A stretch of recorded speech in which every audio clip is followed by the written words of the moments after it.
Hello and welcome everybody to the RISE webinar on To Get Children Learning, More Money is Necessary but Not Sufficient. I will now hand over to Mary Goretti.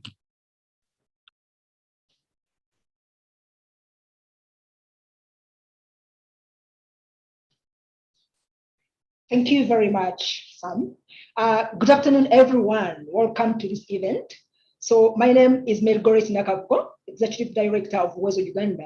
Uwezo Uganda specializes in tracking learning outcomes and using the evidence to drive a focus on delivering improved learning outcomes for all children in East Africa.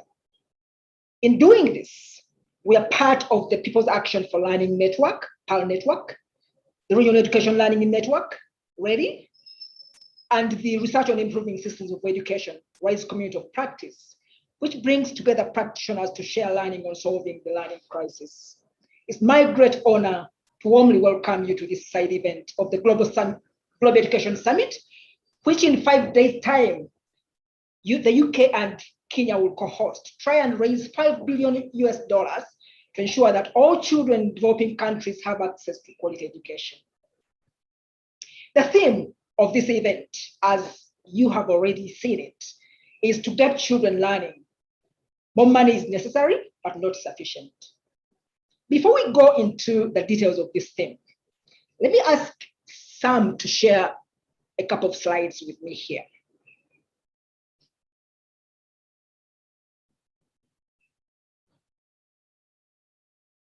Sam, please share.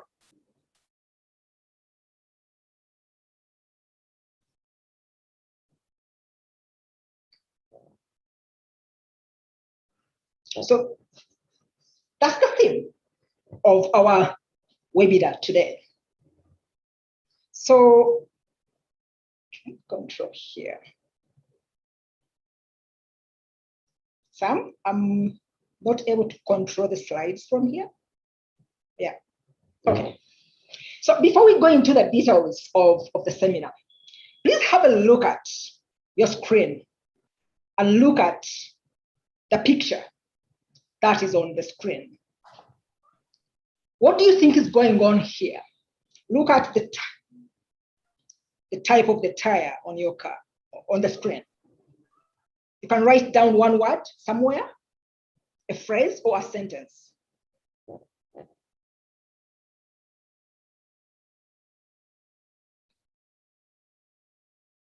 So those of you who drive cars, perhaps you have come across a concept called wheel alignment.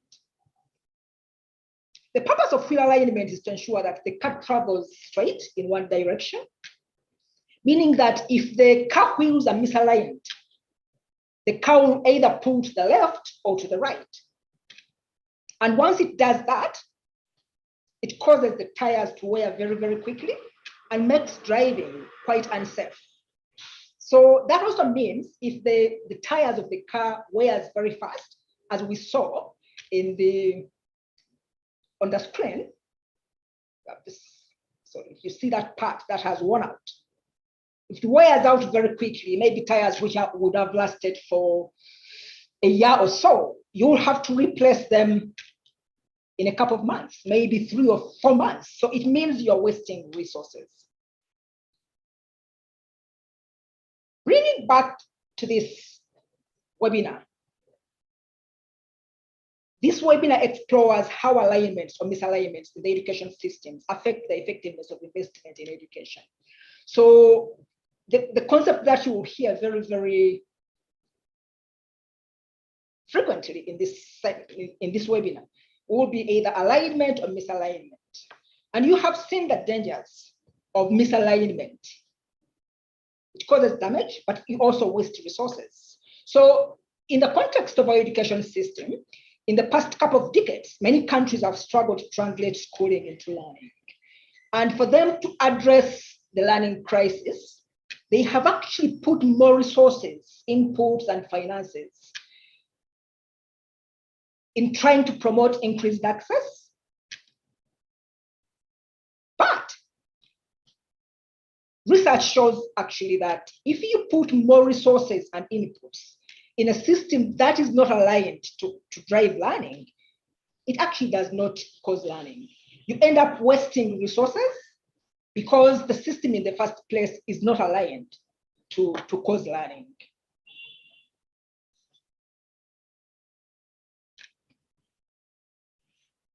So in this event, as you will hear from the different panelists, we explore ways of making an education system better aligned for learning so that it is suitable for our children. So if we try to align the system, that will pave way to ensure that the investments that we put in actually cause learning. So as we said, we love more money because we need more money to drive learning. But we are saying money on the table is not enough unless all the other systems are actually also aligned to ensure that learning takes place. So how do we then ensure that our education system is aligned to deliver learning for all children? So in the run up to the Education Summit, Global Education Summit that we talked about, that the UK government and Kenya is hosting in the next 5 days, we have written a letter addressed to Prime Minister Johnson and President Kenyatta. And that letter has been written by a group of practitioners who are trying, they're really at the forefront of the learning crisis. And from experience, we have drawn 5 lessons that, if attended to, they can actually deliver learning for all children.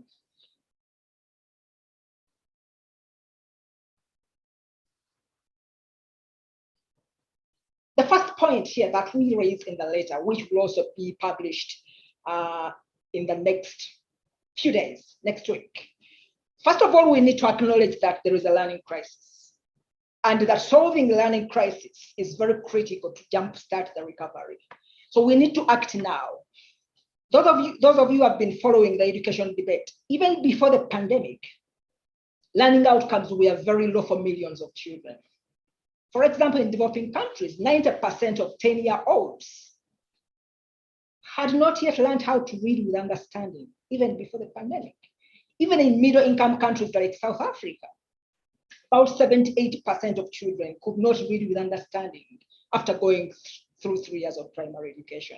So that means there's a learning crisis which is likely to even worsen with a pandemic, and we need to act now. Number 2 is that it cannot be business as usual. As you saw, that if we align our system to just deliver access or inputs, however much money we put into the system, it may not lead to learning. So we need to ensure that the replenishment of the GPE funds that we are all advocating for, that the funds are used actually to drive strategies or interventions that are going to improve learning. And some of these strategies, which is number 3, in countries where even children were struggling to read or do basic arithmetic, we need to focus first on foundational skills. Because as you know, we talked about the 90% who were not even learning before the pandemic.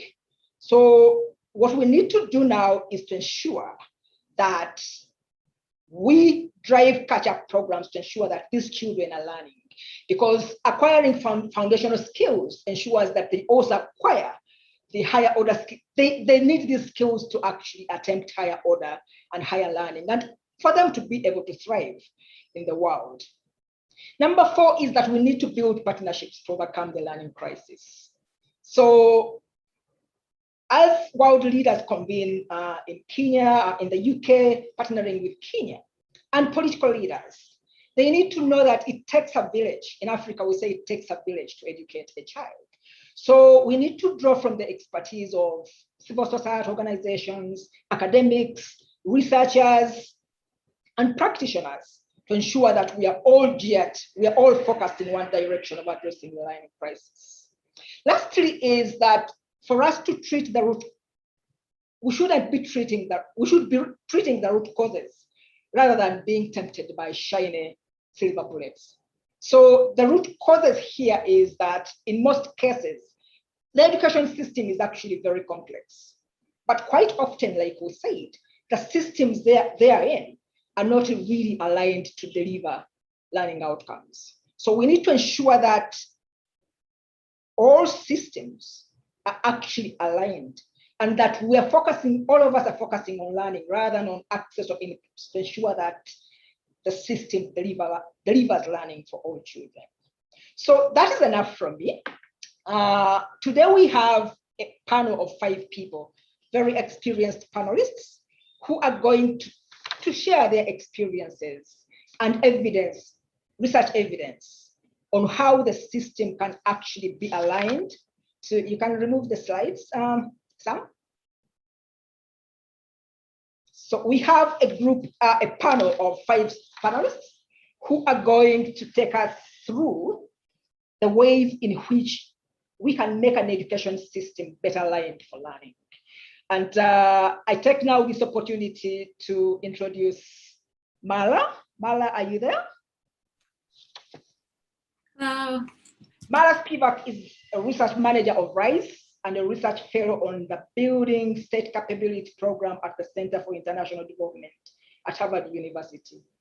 Mala is going to present the RISE Education Systems Diagnostic, a tool which is used to identify high-level misalignments that are present in an education system and preventing progress on learning. You are most welcome, Mala, to present the tool. Thank you so much, Garetti. I'm really excited to be here today. Sam, could I have the slides, please?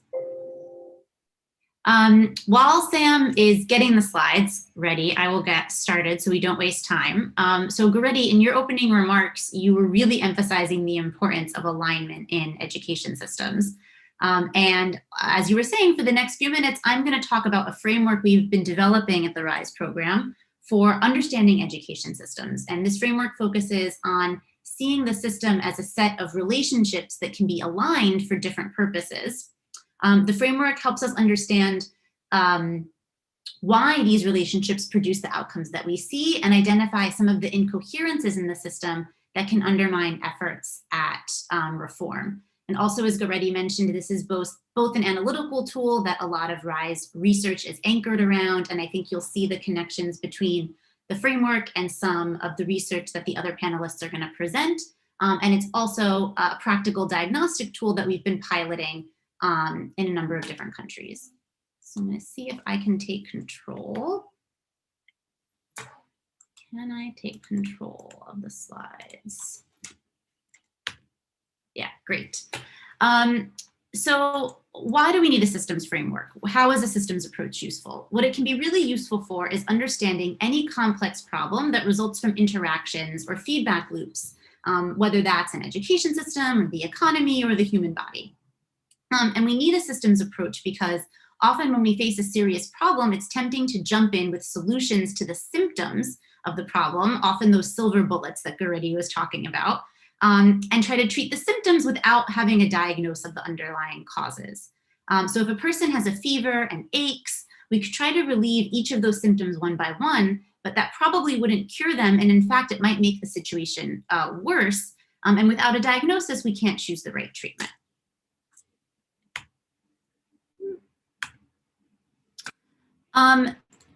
We also see this as a persistent problem in education systems. It's tempting to spend our time and resources on treatments to the many visible symptoms of the learning crisis. And often this leads to well-designed and well-executed programs that fail to deliver learning, not because of any flaw in the program design per se, but because they were treating symptoms of the learning crisis, not the underlying cause. So for example, a textbook intervention in Kenya from the mid-2000s failed because the books, which were actually the books mandated by the curriculum, were too advanced for the average student in the classroom. The problem isn't that books don't help children learn how to read. The problem is that the curriculum itself was oriented toward the top performers. There's many similar examples, including of a failed management program in India that reinforced the process compliance orientation of the system rather than helping teachers focus on learning. So how can we better understand the system and plan for policy changes that can actually move the needle on learning? A systems framework can help in 2 ways. First, it shows how the outcomes are the results of interactions and feedback loops. And second, it shows the importance of alignment among the actors around a learning goal. So getting into the meat of the framework, It uses the paradigm of a principal-agent relationship to describe 4 key interactions in the system. Politics, which is the relationship between citizens and the highest authorities of the state. Compact, which is the relationship between the highest authorities of the state, the president, the legislature, the Ministry of Finance, and the education authorities, so the Ministry of Education and any other agencies like a curriculum board or an exams board that are responsible for education delivery. Management, which is a relationship between that Ministry of Education and other education authorities and the school leaders and the teachers at the front line actually teaching the children. And finally, voice and choice, which is the relationship between the community, parents and children, and the school leaders who are teaching them. And each of these relationships can be described by 5 design features. Delegation, which is what the principal asks the agent to do. Finance, which are the resources that the principal allocates to, for the agent to achieve their task. Support, which is the preparation and assistance that principals provide to the agents to complete their task. Information, which is how the principal assesses the agent's performance. And motivation, which is how the principal motivates the agent. Putting all of this together, we can describe the relationships between the actors in the system and how the features of each relationship affect the interactions and feedback loops among them. And the core conjecture of this framework is that the system produces learning when these relationships are aligned around learning goals. Once we look at the system in this way, there's 2 analytical exercises that we can do that can be helpful. First is we can identify what the relationships or features of the relationships are aligned to produce. And second, we can identify misalignments or incoherences, which are areas that should be prioritized for intervention or reform, focused on creating greater alignment for learning. So taking the first one, what are the relationships aligned to produce? Looking at each relationship and their features, we can identify what the relationship is oriented towards. So features can be oriented towards a learning goal, they can be oriented towards access and process compliance, they can be oriented towards socializing children into an ideology or perspective on the world. They can be oriented towards selection, choosing the top performers to advance on to more education, or they can be oriented towards clientelism, using the education system to give favors to important stakeholders.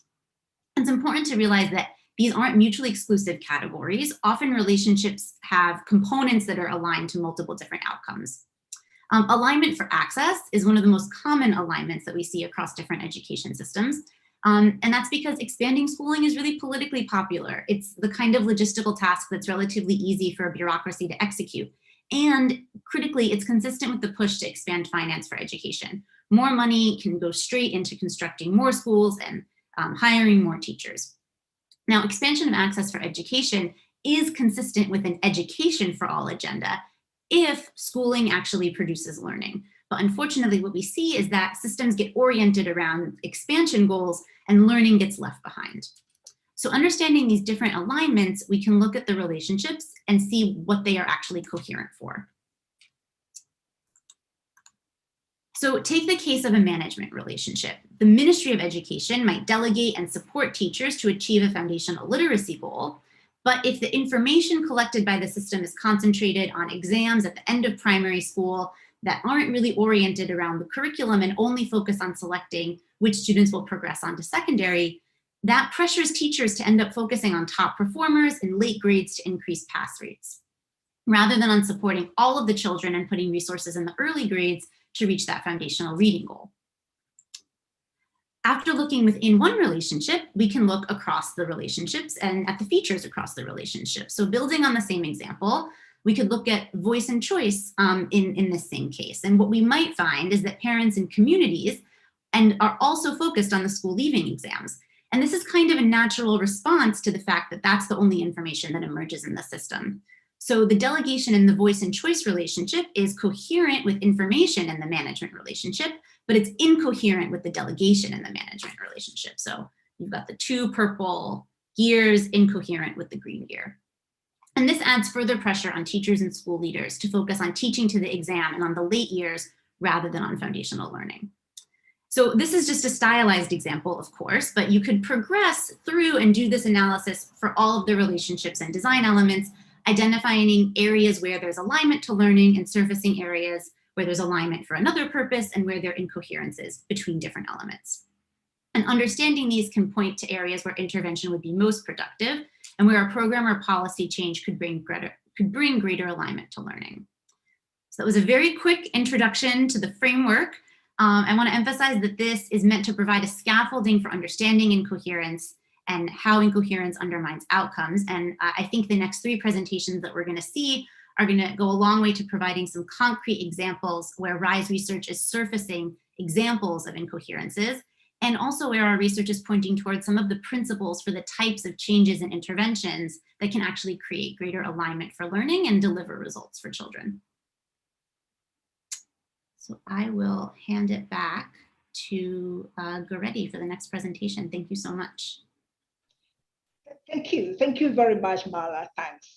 Thank you. Really exemplified very, very well, and the usefulness of that tool to detect either alignment or misalignment within the system, and whether we ask ourselves, our system is really aligned to deliver learning or something else. So thanks a lot. So participants, colleagues, you can please now start using your Q&A. If you look at the bottom of your Zoom screen, you can use that function to post your questions to any of the panelists or even general questions. I now take the opportunity to introduce Leonard Wancheko. Are you there, Leonard?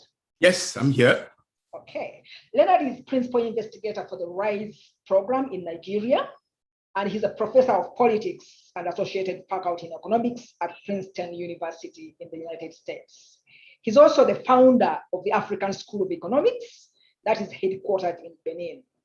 So building, actually complementing on the presentation by Marla, Leonard is going to focus on the particular misalignments between politicians and communities and how he's helping to address them in Nigeria through holding summits that produce concrete social contracts around education. You're most welcome, Leonard. Thank you. Thank you. Thank you very much. The slide. Thank you. So for the next 5 to 10 minutes, I will present a model of how you can socially engineer alignments. You know, alignment of interests between communities and politicians, alignment of policy. You know, for instance, the last presentation talked about misalignment between, for instance, textbooks and curriculum. You know, how do you actually achieve that? And also alignment of investment. You know, for instance, when investment is made, either by international communities or governments and local or national, how do you make those investments align and consistent with what parents are doing and other community members are doing, you know? And what I'm going to present is based on ongoing project in Nigeria. So, okay, so let me go to the next slide. Okay, good. All right, so the question, before I go to the question, so what we want to do is to see how constructive dialogues between education stakeholders, parents, teachers, will influence education outcome, education investment, learning outcome, and support, for education outcome, in Nigeria. So the intervention that we implemented have 3 components. One component is information gathering and dissemination on policy preferences. And then the second one is deliberation, like public deliberation, through the organization of what we call education summits. And then the third component is drafting and signing of an implicit social contract between key stakeholders. We want to see how the combination of these 3 components, this institution, affect learning outcome. So, so the research question is, as I said earlier, so how education policy, school management, how the intervention that I just mentioned, how it affects policies and management teachers' quality, parental investment, and also learning outcome. So the intervention is a process of decision-making that have those three components. You want to see how this process affect policy, affect the way the school is managed, affect teachers' quality, parental investment, and then ultimately learning outcome. Now, what is also interesting about this is to explore the mechanism of this effect. So is the process I just described effective because of transparency, information, the fact that the policy that is designed is better informed, if you will? Or is it also because empowerment and coordination? You know, so alignments or misalignments, or alignment, I should say, is driven by the ability to coordinate between different stakeholders, and also the sense of empowerment and ownership that they have in the outcome of the process. Okay, so and then does this work also because of accountability? You know, because since we have a social contract, we want to see the extent to which the deliberation process makes the governor and the politician in general feel that they are being basically watched. They have made specific promises. They have committed to an outcome, and they will be judged based on that. And at the same time, like teachers and parents will be also be held accountable as a result of the fact that they were in the room when the decision were made, when the contract was signed. You know, so again, the contract is not, you know, like formal contract. It's not enforceable by law, but it's implicit. And I think that in itself, in fact, can be perhaps enough, you know, to achieve better outcome. And then we want to see, for instance, the extent to the heterogeneity of this effect. Okay, so there are three key aspects. So first, we have data collection, and you know, and we have the policy dialogue that I just described, the summit, and then the post-summit monitoring will consist of tracking various indicators and see how the process affected outcome. So the data we collected are, you know, come from like based on access, quality, financial management, teacher training. We also have, you know, several indicators in terms of like infrastructure, for instance, and evaluation of students.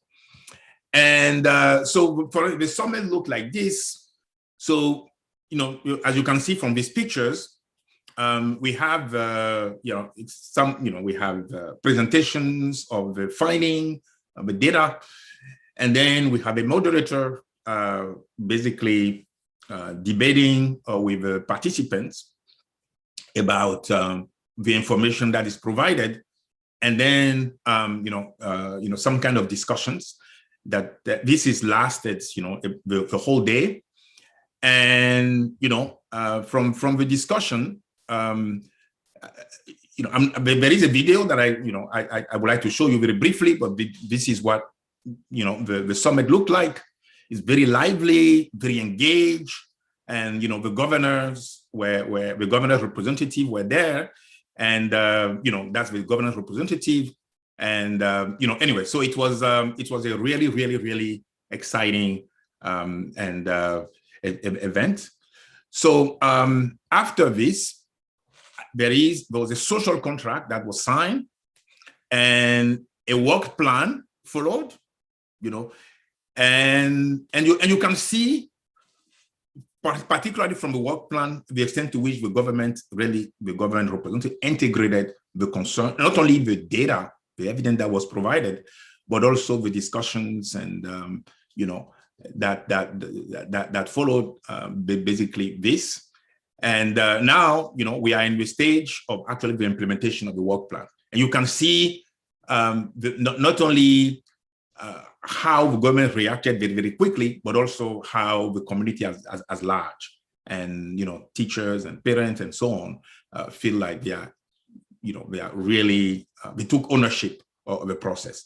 So so later on, we are going to collect data to track the implementation, to see the improvement, and measure change in learning. So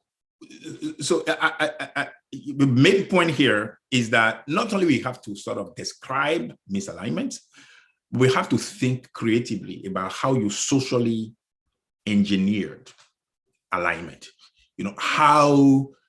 What kind of process you can put in place to minimize misalignment, and do it in such a way that you empower, that you get the community to take ownership of the process.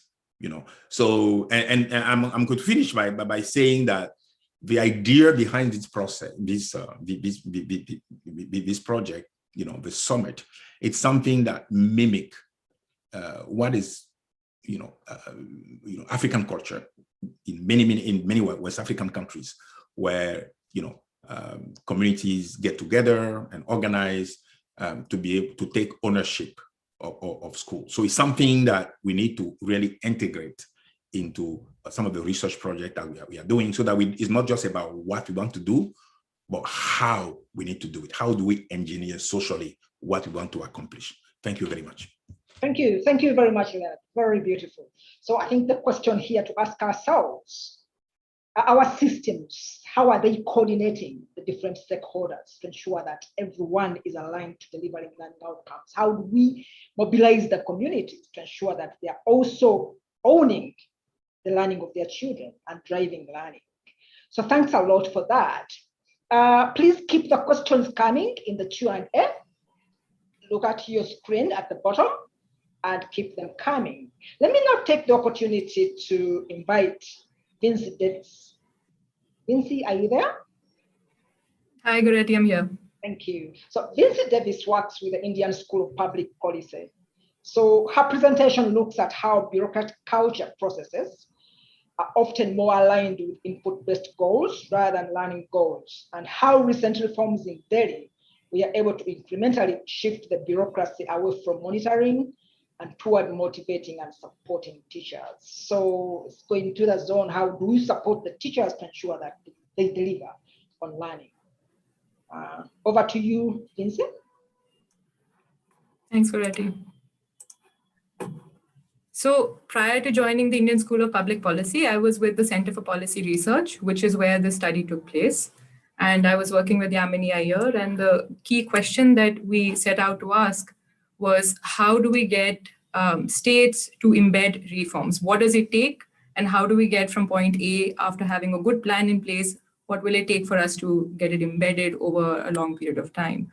So the study that we did was, this was an ethnographic study. It started in June 2016, ended in 2019. And we were studying a statewide initiative called Chunauti. And Chunauti, the word translates to challenge in Hindi.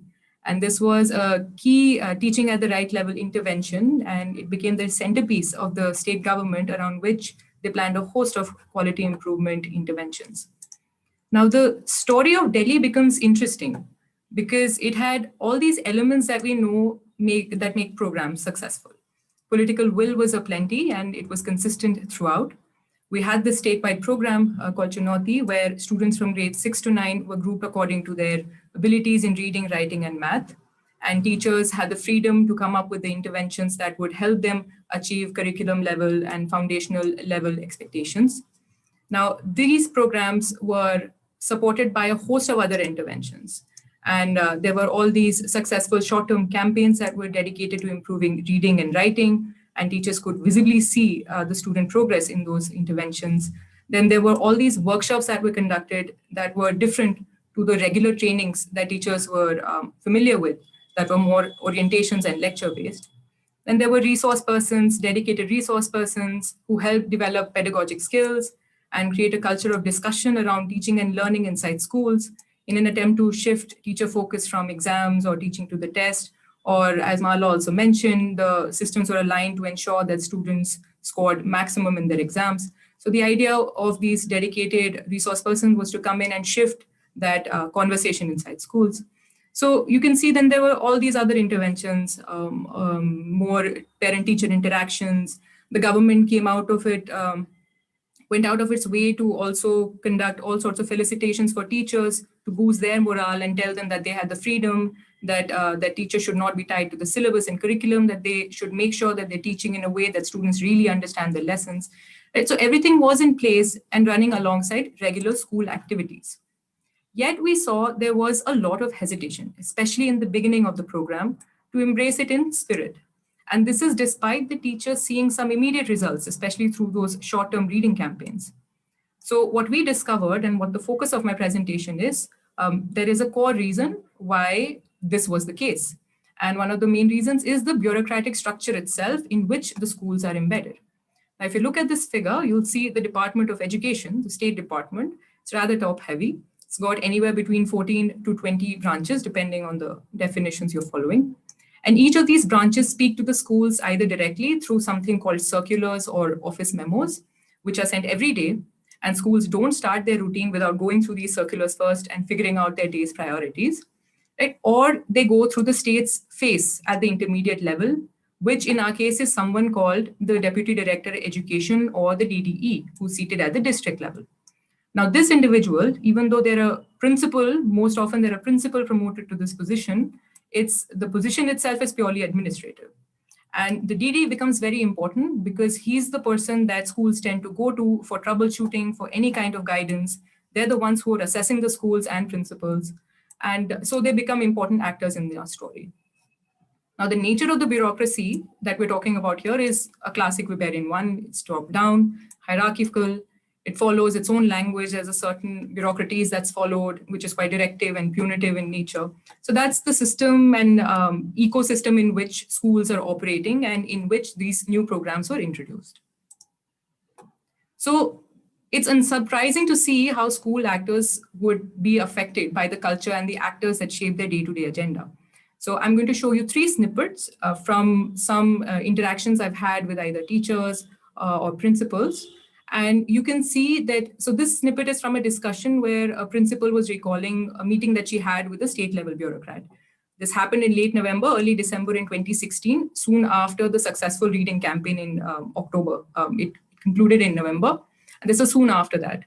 And this interaction with the bureaucrat happened around the time when exam become important again. Annual exams are around the corner.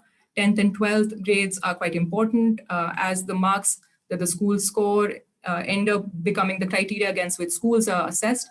So this principal is recalling this meeting and she's saying how the state level bureaucrat told her and the other principals who were present at the meeting to stop paying attention to the program itself. That was well and good, but stop it in its track and start focusing on the 10th and 12th results.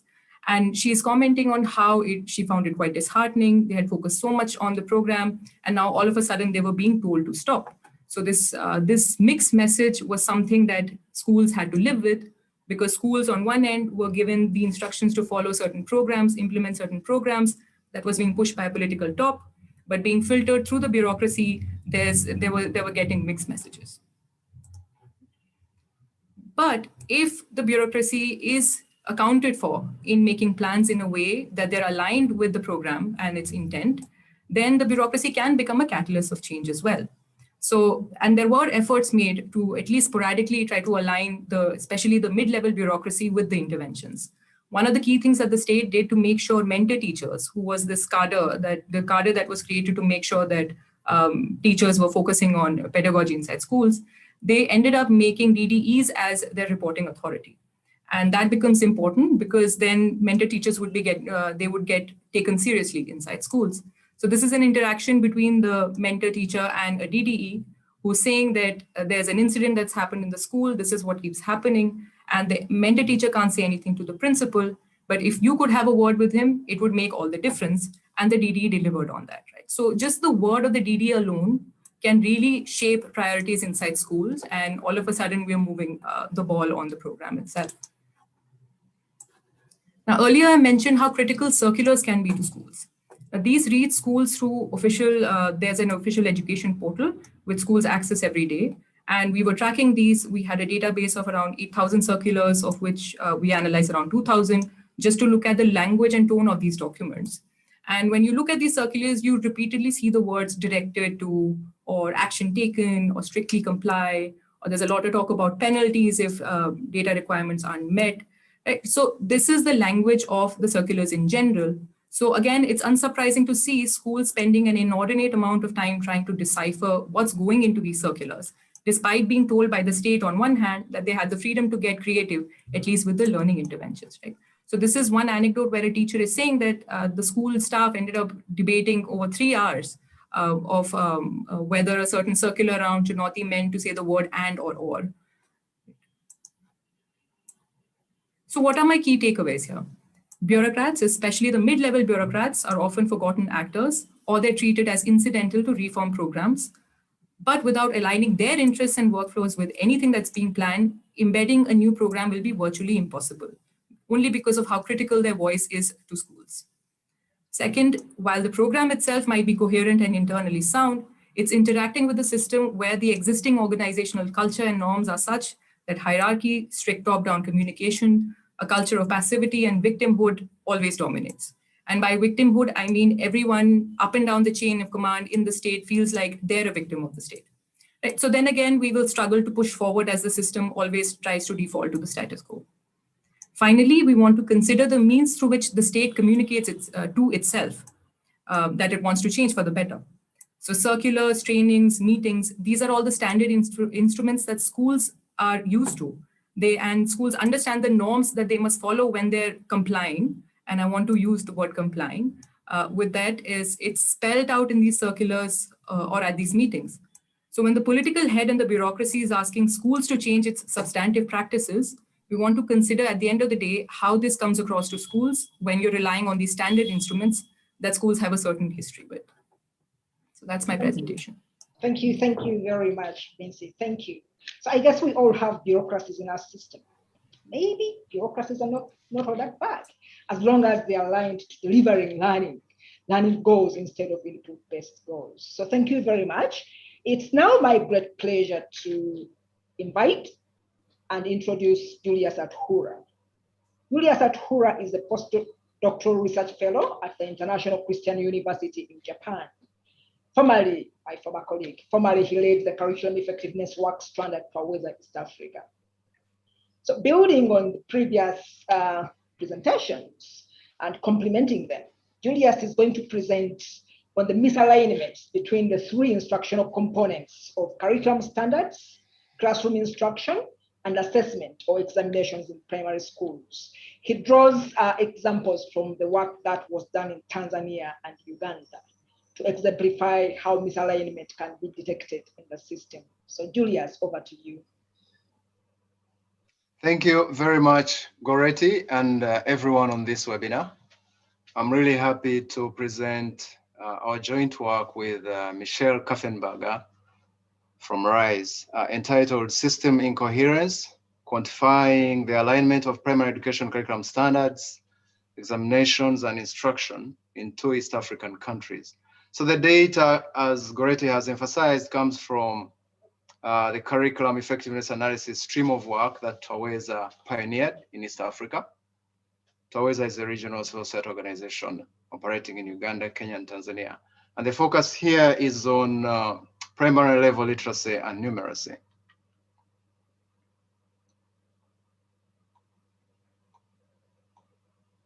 Okay, so I'll just go back. Our analysis cover 3 educational system component parts that lie at the heart of the learning process. That is curriculum design, classroom instruction, and learning assessments. We use the triangle of relationships shown here to illustrate the need for alignment along each of these sides, A, B, and C.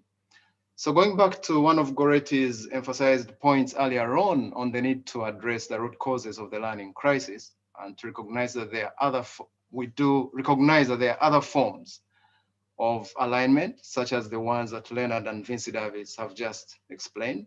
However, we highlight the need to also focus on improving alignment along each of these sides of this particular triangle and these particular core component parts of the education system in efforts to address the root causes of the learning crisis. Reflecting back on the diagnostic framework that Mala presented, she explained coherence within a column, for example, the management relationship, and across roles, for example, the delegation relationship. So I will illustrate with an example from Uganda using the management relationship. So from 2007, Uganda reformed its primary level curriculum and introduced the thematic curriculum, which in principle asked teachers and schools to move away from teacher-centered instruction to making or putting the learner at the center of their learning. In other words, learner-centered pedagogy, which you'd say is a demand which is aligned for learning. But when it came now to delivering the curriculum, first of all, the kind of support that was given to schools and teachers, and this is really not just a Ugandan case, there are many other examples as the work of Chishom and Leendeka shows in many countries of sub-Saharan Africa where curriculum reforms have happened. At the time now of rolling out the curriculum, teachers, a few teachers were collected and brought to central places and oriented on the new curriculum or the reformed curriculum and asked to go back and act as trainers of fellow teachers or other teachers. And then the curriculum was rolled out. Now, this particular kind of support, you'd say, is not really aligned for learning. It's aligned for something else. The result is definitely the teachers and the schools had to adopt the new curriculum. Absolutely, this is a policy decision. However, they delivered it using the old pedagogies of teacher-centered kind of instruction. So in the end, then the goal is not achieved. So we utilize the surveys of enacted curriculum approach to diagnose system, education system alignment issues. This approach has had wide application in the developed country settings, specifically here, the United States, and that is with the K-12 education system. But as I mentioned earlier, in the developing world, this methodology is still new, and Taweza pioneered introducing these methodologies in East Africa. So essentially, these are tools that are designed to collect, analyze, and report education content that is embedded in the instructional components that are being used to pursue learning. In our case, we are focusing on the three: the curriculum standards, the instruction that happens in the classroom, and the national assessments or the learning assessments at the end. The main output are learning alignment indices. So these methodologies give you an index that ranges between 0 and 1, 0 being completely no alignment between the two components that you are comparing, and then 1 showing perfect alignment between the two. In practice, we take 0.5 as acceptable alignment as a threshold measure. So I'll now illustrate with 2 examples of the results that we have in the main paper, and the paper, I'm gladly informed, has been shared. So primary English in Uganda. So these are three panels that you see here. On the left, these panels show the content that is embedded in the instructional components that we're analyzing. On the left-hand side, we're analyzing the curriculum standards or the syllabus standards. This is the content embedded in the primary English in Uganda, aggregated from primary 1 to primary 7. In the middle, we have the content or the content that was reported by teachers as delivered in the classroom. And for Uganda's case, we had only grade 3 and grade 5 teachers. And on the extreme right, we have the content that is embedded in the national exams. These are end of cycle national exams that were done in 2013, from 2013 to 2015. This is aggregated data. Now, these are 3D content maps. On the y-axis, you have the topics. You can call them what the students should know. And then on the x-axis are the the expectations for students to perform, or you can say what they should be able to do with this content. And then the third dimension reflected in these color bands refers to the amount of emphasis at every intersection that we are looking at. So to the extent to which the panels are not looking similar speaks to the amount of disalignment or misalignment. So when we compare the standards with the exams, we see that the alignment measure is 0.36. And when we compare the standards to what the teachers were doing in the classroom, we have an alignment measure of 0.34. As already said, we can't compare teachers to the exams here because we don't have all the teachers. But in Uganda's case, in Tanzania's case, for primary mathematics, we can compare, and we see that the alignment measure there is also still below the threshold. This is 0.33. So in summary, these are all the measures that we have in the analysis or in the paper. And for the 10 different measures or alignment measures that we make, only on two occasions do we see alignment measures that are above the threshold measure of 0.5. So what is the takeaway? The main takeaways here are three. One, that the alignment measures are low across the components, and this is true for the two countries that we are looking at in this case. We also see that teachers tend to cover broad strips of content and cognitive demand levels, which is not really well aligned with what the intention of the curriculum is or what the examinations are showing as the content they are focusing on.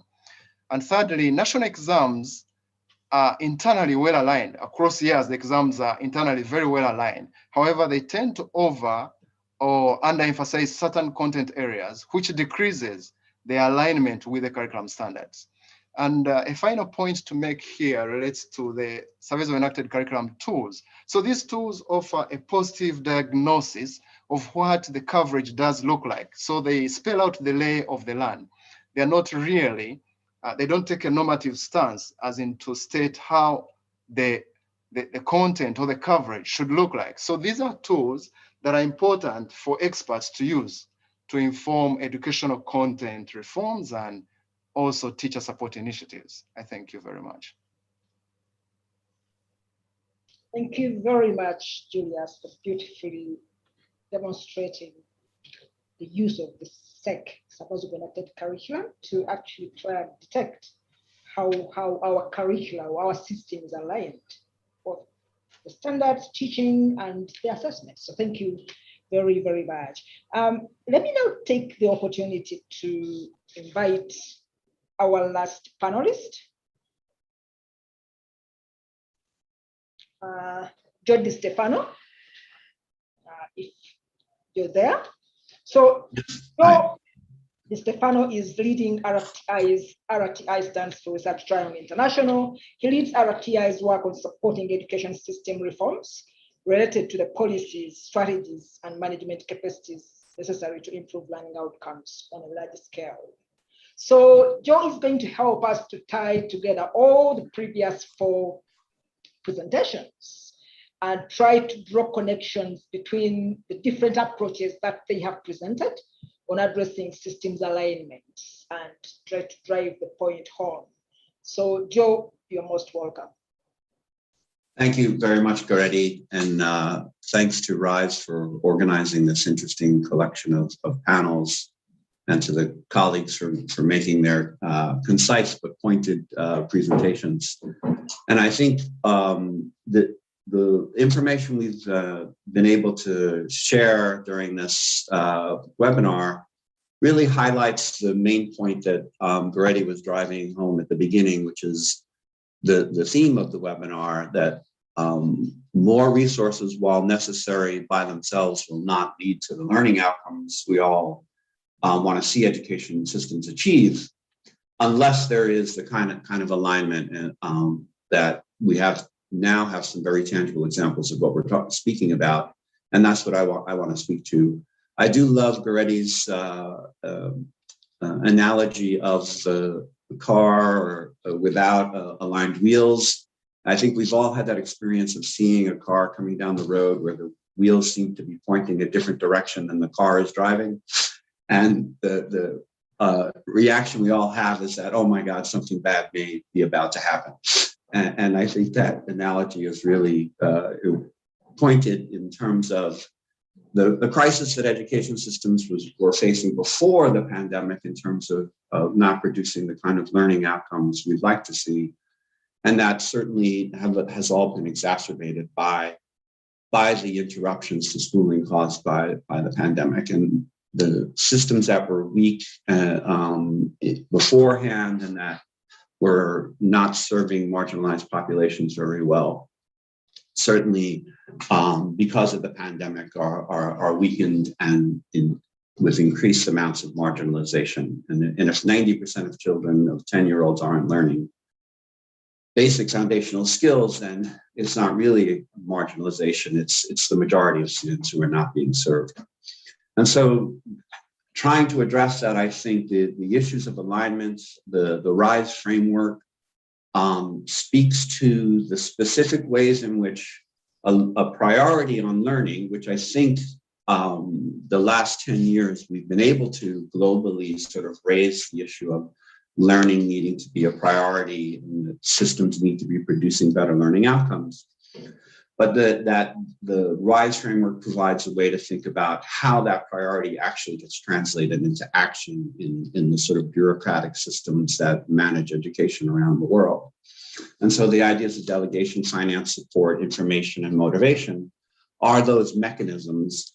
And it's whether or not those mechanisms are aligned that determine whether the system can translate its priority into action at the classroom level. What I really like about the surveys of an enacted curriculum and the work that Julius and others are doing around that is that it really shows what that looks like at the classroom level. And the idea that even if the standards are well designed and well developed, and even if exams are aligned to those standards more or less, as some of the data that Julius was sharing show, unless teachers are actually teaching the curriculum and delivering it in the way as intended, then you have increasing levels of misalignment. And so the challenge of getting the teachers to do what's necessary to actually align their instruction and adjust their pedagogy to reflect the kinds of learning we wish to see happening among children in their classrooms, that throws off the entire objective of improving learning. And so then what is it, how does that system, what's required to translate down the system all the way to the classroom, to each teacher in front of his or her set of students? And so that I think the example that Vinci shared from Delhi really points to this important middle level of the system where that transformation or that translation actually occurs. And so whether the instruments of the bureaucracy are able to communicate and reinforce effectively what the priority is and what the changes are that are required in terms of instructional behavior, in terms of support behaviors for teachers, and in terms of the behaviors of the system in general, that's a critical aspect. And I think research we've been doing at RTI on effective programs that have supported large-scale improvements in learning, that we also focus on this critical decentralized level, the part of the system that most directly interacts with schools, right? So that if that is not aligned to what it is we're expecting schools to do, then you can see how that throws off the objectives. And so I really like the idea of how the language of the bureaucracy, the mechanisms of the bureaucracy are what transmit the cultural, the organizational culture and the norms that Vinci was referring to. And that if we want to begin to change that, we have to really focus on those aspects as well. And it's not a short-term fix per se. It is going to take a long time to shift the organizational culture and the norms within education bureaucracies. But it is something that is a critical piece of the puzzle that we need to be working on. And I think the example that Leonard shared really highlights some of the ways that can be done, right? He refers to the sort of social engineering of alignment. I really like that idea, Leonard. I think it explicitly recognizes that there's an entire political economy that's around us. It's not just a bureaucratic or a management challenge, it's a broader challenge, and that the other actors who are also part of the system, parents, families, local stakeholders, also need to be involved and engaged in understanding what it is we're trying to align to. And I really like the idea of taking what we understand within organized societies to be an implicit social contract and making it explicit, an actual enforceable contract that everyone understands then what the priorities are, what the objectives are, what the actions are that need to be taken. So I think as a whole, this set of presentations really gives us a way to understand how we move from setting a priority to actually seeing it translate down the education system and lead to instructional improvements and changes that actually will help children learn and will begin to be the part of the solution to the learning crisis. And with that, I turn it back to you, Goretti.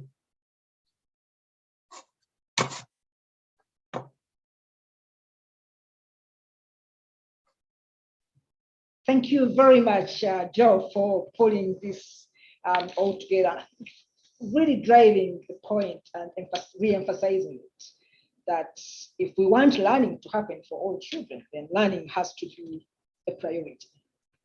All systems have to be moving into that direction. So we now have a couple of minutes for questions and answers. So we thank you very, very much, all of you who have taken time to post some questions in the chat. And please, you can keep them coming all the same. We will take, first of all, about 3 questions. We get a couple of some more time, we shall address other questions. Panelists, there's a question here from Idalia Rodriguez, who is asking, systems thinking is critical, but changing the key relationships can take a long time. True. Which parts of the system or subsystems should we prioritize and try to change fast? In particular, what parts of the system can we change quickly to address COVID? Looks like we need some quick answers here. Any panelists who wants to go first on that one?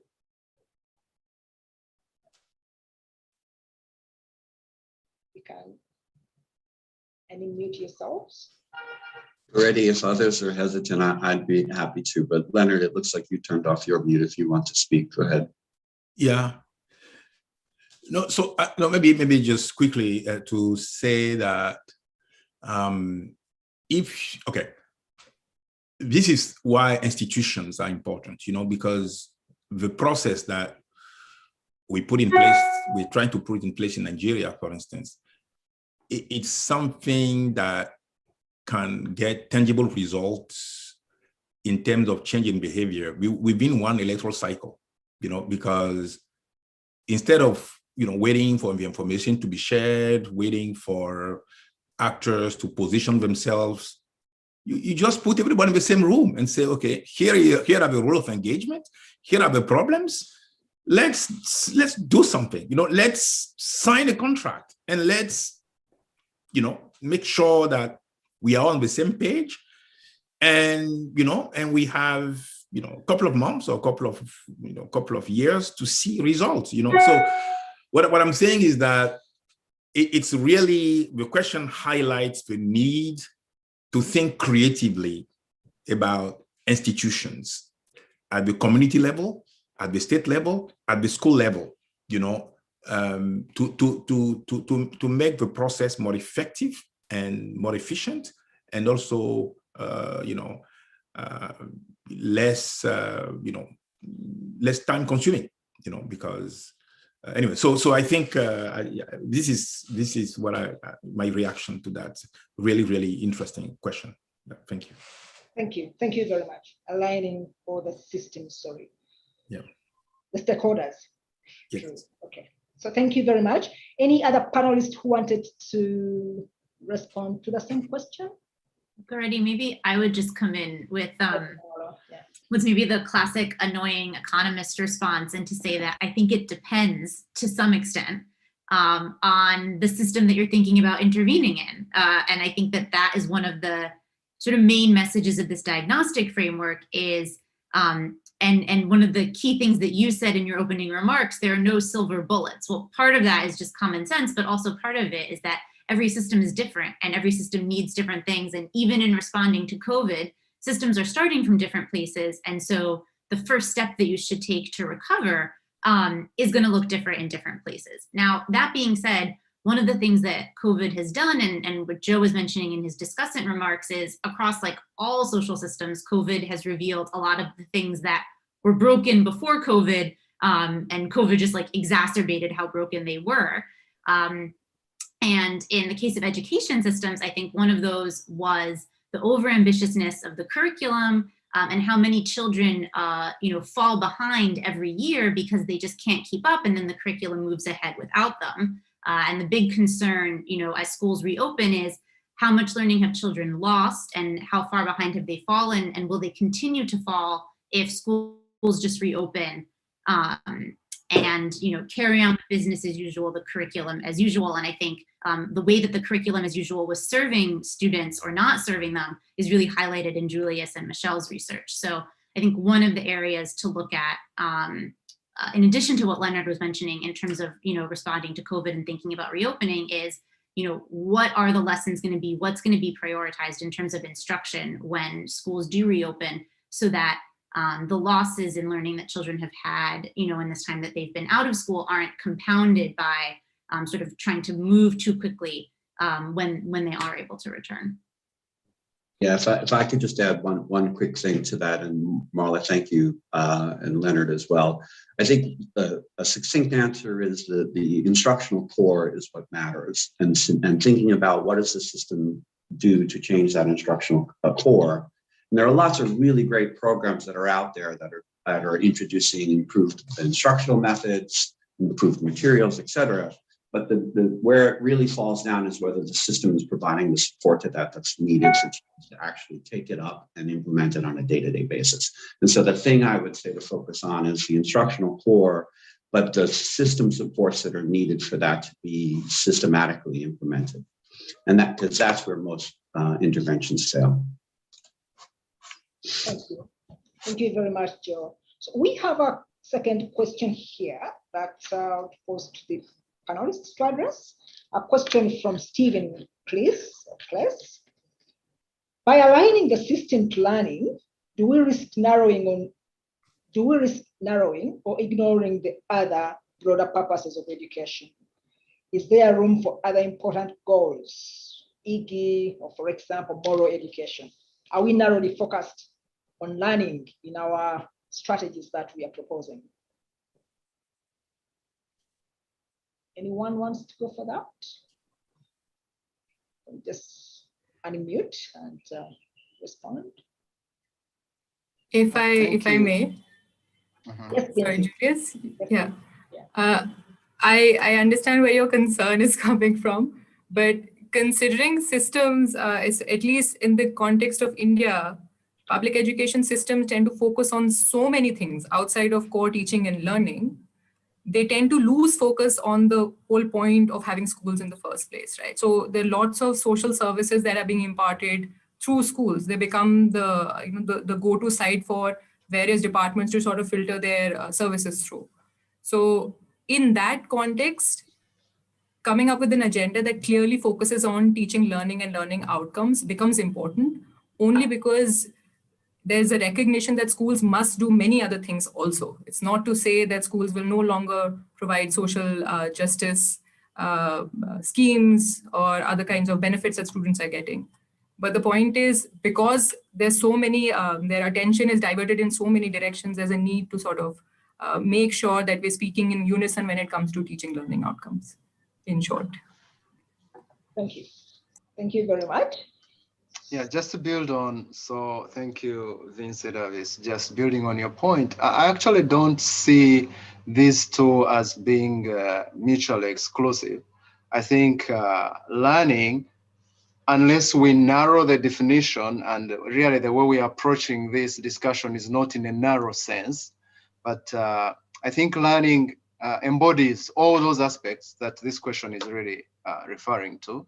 But also it's important to emphasize again the point that Mala spoke about of the overambitiousness of education. So if we want to get everything or get children to pick everything in a very short period of time, then that in the end defeats everything. So it's like you cannot hit everything at the same time. So my main point is that really there's no mutual exclusion between these 2 points. Yeah, thank you. Very well put. More education is also part of learning, right? It depends on how you define learning. So we have a couple of questions. I'll quickly move you to other sets of questions. We have a question here from Gilbert Bigirencha. He's asking, when thinking at the scale of the system, how do we balance interventions for all children versus focusing on specific groups, that is supporting children with disabilities? How do we ensure that the system works not only for some types of children, but for all groups, including those with disabilities? Anyone wants to go for this?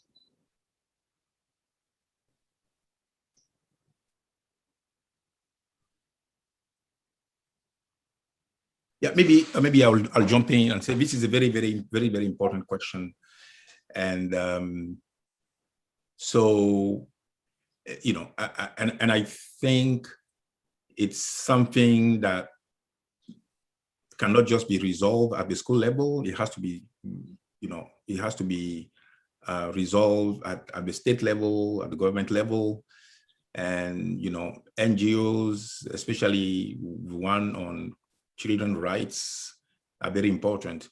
So to come back to you know, my own presentation, for instance, this is some of the issues that came up during the meeting, and then it was explicitly included in the so-called social contract. You know, so to complement what had been said earlier, so I think learning outcome is important, but how to achieve it and how to get everybody on the same page, you know, to align interests, energy, investment, you know, I think this is all important. And those are things that should be measured.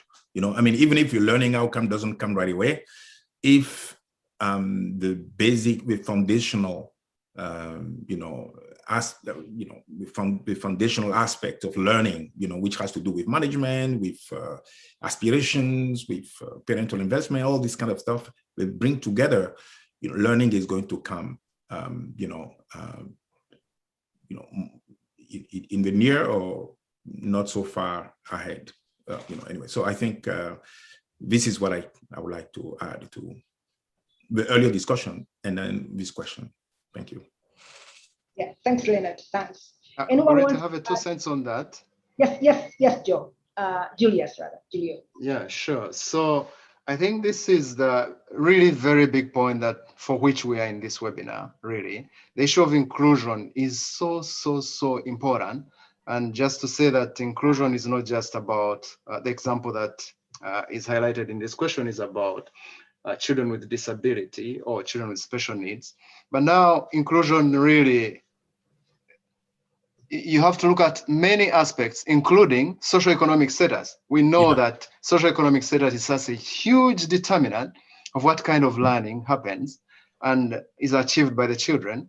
And focusing on the presentation that I made, this is a big issue in that we have evidence that shows that curricular reforms usually ignore the majority of the children that usually belong to the socially poor. And therefore the curricula are really targeting children at the top of the learning distribution. So I think we can't overemphasize how important this is and the fact that this is really broad. It's a key point that we must focus on.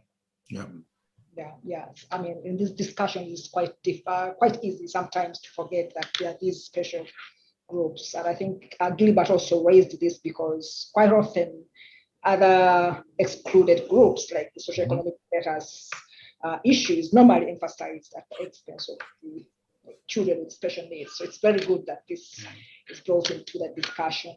So thank you very much. May I actually request all the panelists to put on their videos so that we have this interactive discussion and so that I'm able to see you.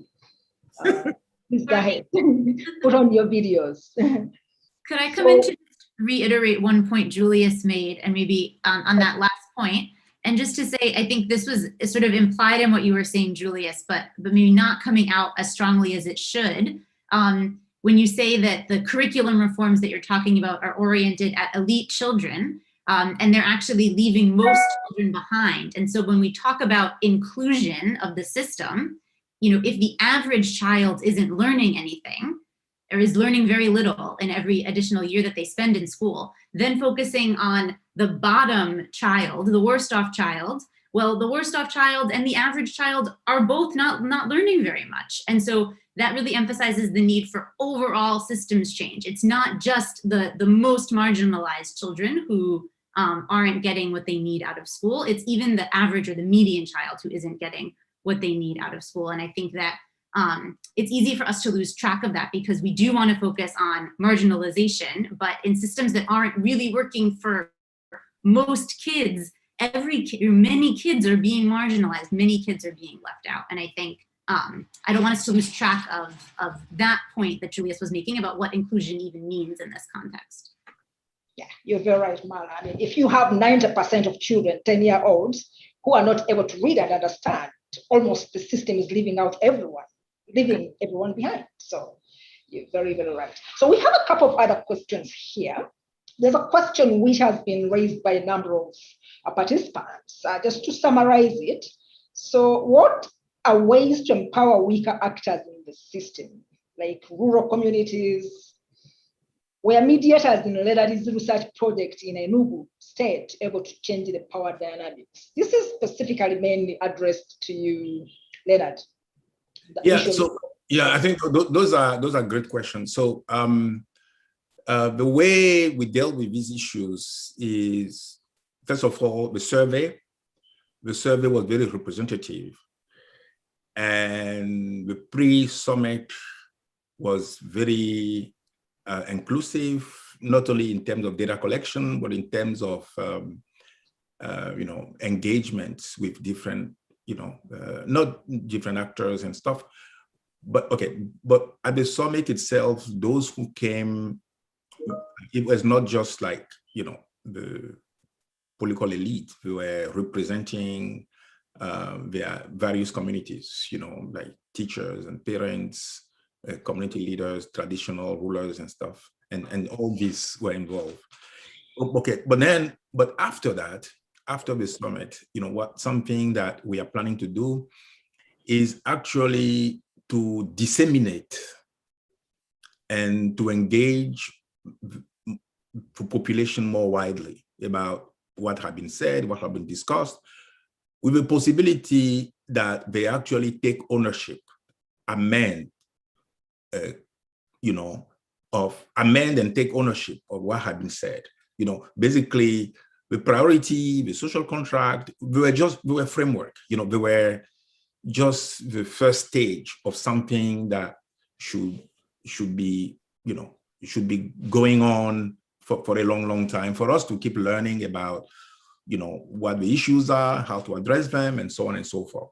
Yeah, so I think it's a very, very important question, and it calls to the pre-summit, which has to be inclusive, which has to be as engaging as possible, but also the post-summit, where you need to inform the population at large, the community at large, not only to improve on what had been said, but also for people to join forces, to take action, and also to hold the leadership accountable. So that's how that's how we think about the engagement of the population at large. Thank you very much. I guess also to do that, you need a number of stakeholders to try and pull these communities together, including Exactly. Yeah. Thanks very much, Leonard. So let me push you to another question from a participant, a colleague, Leah Skoyo, is asking, given the importance of context on teaching and learning, how transferable are the tools for aligning the components of education systems across country contexts? Very important.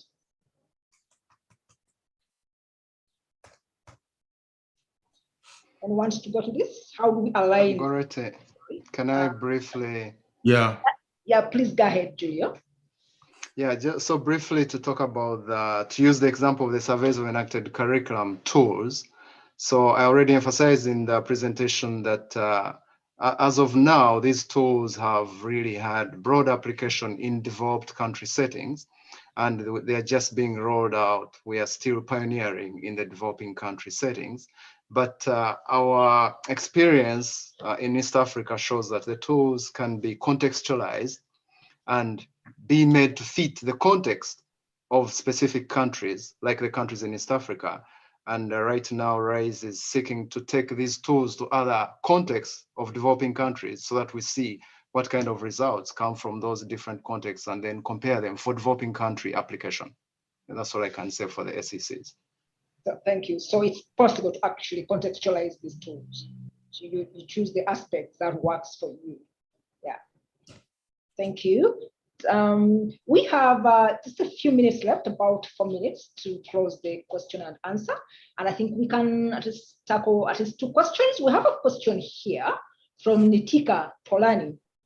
How do the information and data used by the system shape what the system focuses on? She's mainly focusing, addressing this to Vince's work in India, where is set their priorities for schools, or in Julius's work on exams. So the question here is, how do the information and data used by the system shape? Yeah, the question made me smile, only because it presupposes that people are using data for a reason to begin with. The problem that we face with the general Indian bureaucracy is that apart from doing substantive work in order to, I don't know, I mean, there's a concept in sociology called institutional isomorphism, okay, which comes to my mind, which is that if we can't do substantive work done, we can't get substantive work done or lead to any outcomes, we just end up doing these thin activities like data collection. Right? So in terms of data sources that DDs rely on, they rely on the same information that schools get. They also have access to the education portal, and they also receive the circulars. But DDs, poor people, they have to do way more things than schools have to, that cut across schemes, departments, private schools, and all sorts of things. So when you say they're using information to set priorities for schools, schools set it on their own based on the circulars they're receiving, but the DD can always override this based on the data requirement that they might have. So often we will see, and we've been in that situation many times inside schools, when I'm talking to a principal and then they will suddenly show me their WhatsApp with the DD taking a picture of a format and some information that they require. So in that way, the most frequent way we've seen DD set that priority is to, in schools, is to override what schools were doing in the first place. And it's often something to do with data requirement. First part of your answer, to address your question. In terms of engaging with data for actually some useful purpose, right? So in the case of Chunauti, again, the state was collecting a lot of information about how students were progressing. And while DDs weren't trained, they were hauled up by the state, and we were part of certain meetings also where they were supposed to make presentations about how these districts were performing, and they had to analyze and explain why certain schools or certain parts were doing better than others. So that was done without the training, so that finesse was obviously missing in terms of the analysis, but an attempt was made.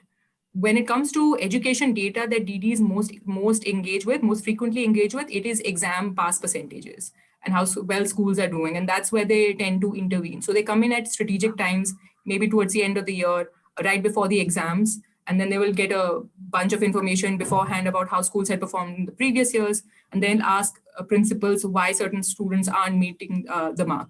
Right? So that's their level of engagement. Right. So it's in terms of education data, it still comes down to pass percentages. This is in the routine. But when it came to Chunauti, they tried to engage with the progress that students were doing that was coming out in data, but it was rather sporadic. There's a lot of work to be done in terms of capacity building of bureaucrats in general when it comes to using data for any effective means. Thanks. But I think it's bringing on the table the important issue of using evidence and data to how do you use that to actually drive the alignment of the system. So in the last 2 or 3 minutes, I would like us to go back to this question, which leads us back to our initial question. Money, we need the money. We need the money, but is it sufficient to drive learning? So the question here, which is coming from multiple audiences, it says, do you agree that it is difficult to change education systems with limited resources? What is the role of financing in achieving system level realignment? We need the money, do we? So here is a question to us as we wind up this panel. Anyone wants to go for it? Goretti, I think it's a clear answer. Yes, we need the money. Financing is too important for education. And we can't overemphasize the fact that developing countries right now spend very, very little in terms of per child, in terms of spending on their education. But the question that actually informs this webinar is that enough? And the answer still, given the presentations we've made here, is that we need to learn better how to use even the little that is available. But yes, more money is needed. Very, very much so. I agree. Thank you. We need more money to do more of the alignment. Any other one who wants to add on to that and maybe? Sure. Yes. Oh, sorry. Go ahead. Go ahead. I have just something quick to add, and Greta, it recalls something that you said in your introductory remarks about this can no longer be business as usual. And if the bulk of financing of education systems are what we could call routine expenditures, then clearly what is done with those expenditures, and they do need to increase, but what is done with them is what matters. So we can't continue to just fund the routine if we're admitting that business as usual is not going to solve the learning crisis. So that, for me, is the crux of the issue. Yeah, and then I would agree entirely with the colleagues, and add that it shows that management matters, accountability, transparency matters, and also mobilizing resources, the process of mobilizing resources from the community as well matters, so it cannot just be a process where money comes from elsewhere, drop onto the school. There might be ways of generating the resources and so on. So all this together matters, for outcome. Thank you very much. One last? Okay. Otherwise, I think as we move towards the end of this very, very interesting and very, very interactive panel, let me take this opportunity to thank our panelists, but also all of you very, very active participants for the thought-provoking questions that you have raised to us. I think as we ended, yes, we need more money. We cannot do less, because some of the underperforming countries in terms of learning outcomes are also the same countries which spend less on education. So we need more resources. But as the panelists have really, really put it, it cannot be business as usual. You cannot just keep pumping money into a system that is not aligned to driving learning outcomes. And some of the strategies and approaches that we have gotten here, for example, the strategy that Mala, or the framework that Mala shared, which helps us to detect the misalignments in the system so that we are not treating symptoms, but we are actually treating the actual causes of not learning, of non-learning is very important. But also, as Julius put it, we need to get all these three instructional components: the planned curriculum, the teaching and learning, and the assessment to actually be driving learning. If assessment is looking at something else, like most of our education systems are doing, then teaching and learning is going to be driven at just delivering that very, very constrained kind of learning. We want more learning and competencies and skills for the children. And also Vince talked about the issue of mid-level bureaucracies. We all have bureaucracies in our system, but how do we ensure that gradually, it might take time, we shift the focus of these bureaucracies from just measurable outcomes or input-based goals to ensure that they're actually geared at driving learning. And in doing this, we need everyone. We need everyone on board. Like we said at the beginning, it takes a village to educate a child. So we need all stakeholders. And I think the framework that Leonard gave us from Nigeria of how do we ensure that we mobilize all stakeholders in the system, especially beginning with the communities, to ensure that they are all aligned to delivering learning is very important. And you need key stakeholders here, not only government, you need the academics, like we have seen here, you need civil society organizations, you need researchers, and many others. So really lastly, we want to drive the point here and say, and we really, really wish the very best to the world leaders who are convening next week in the UK and in collaboration with Kenya. We need the resources, but it cannot be business as usual. Let's look at all these other issues that can help us to drive learning so that we are not only pumping more resources into the system, but we're ensuring that those resources are moving into one direction, like our well-aligned car to deliver learning. So I really want to thank you very much. And in a special way, I thank RISE for bringing us together in this community of practice and on this platform to discuss these important matters ahead of the Global Education Summit happening next week. So thank you very, very much. We shall definitely be in touch with you in due course with, I guess, copies of the presentations and so on. So thank you very much for your time and have a good evening or good morning or good afternoon. Thank you. Yes, we shall share the presentations. Please keep a look at your emails. Thank you very much for your very, very active participation, and very, very many thanks to our panelists for this engaging discussion. Have a very, very, very, very good evening, good morning, good afternoon.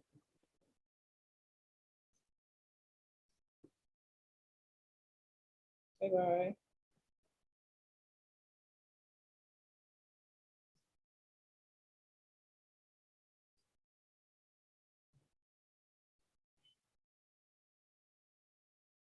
Thank you.